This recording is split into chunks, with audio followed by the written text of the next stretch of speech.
Il reste 2 semaines à mon aventure en Europe. On a donc décidé de vous présenter un assemblage des meilleurs moments de l'aventure. On débute cette semaine avec les villes qui m'ont le plus marqué. Et on commence avec New York où j'étais allé pour prendre le bateau qui m'a amené en Europe. New York, la ville qui dort jamais. Un incontournable. Moi, je suis fan. J'adore New York. En plus, c'est tellement proche du Québec que je trouve que ce serait complètement fou de s'en passer. Si vous y êtes jamais allé, essayez le week-end prochain de convaincre des amis puis de faire un road trip. Vous ne serez pas déçus. Si vous y êtes déjà allé, vous savez à quel point chaque fois qu'on va à New York, on revient avec des souvenirs impérissables.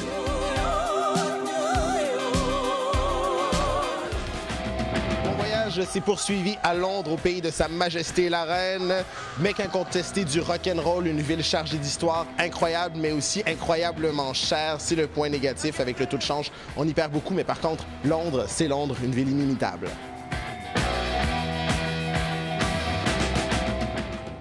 Après, je me suis installé à Paris. Les Parisiens n'ont pas toujours bonne réputation. Pourtant, moi, j'en ai rencontré des vraiment cool. En plus, les Québécois ont tellement la cote qu'on est reçus comme des rois. C'est une ville super belle et aussi une ville extrêmement dynamique. 365 jours par année, on trouve des bons concerts, des bonnes expos, des bonnes soirées. C'est pas de tout repos, mais c'est fun.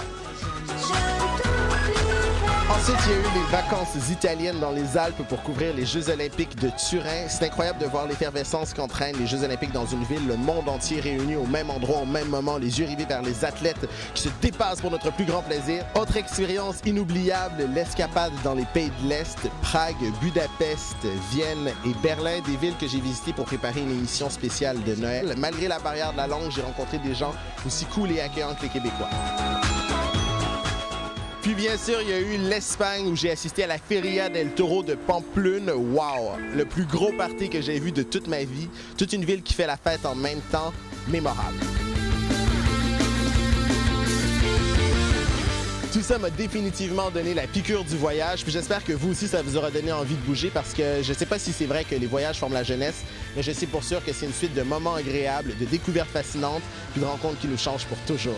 La semaine prochaine, je vous propose un best-of des meilleures et des pires entrevues que j'ai fait ici. Souvent, quand je rencontre des gens dans la rue, ils me demandent c'est qui la personne la plus chiante que tu as rencontrée, la plus drôle. Je réponds à tout ça la semaine prochaine. Ciao!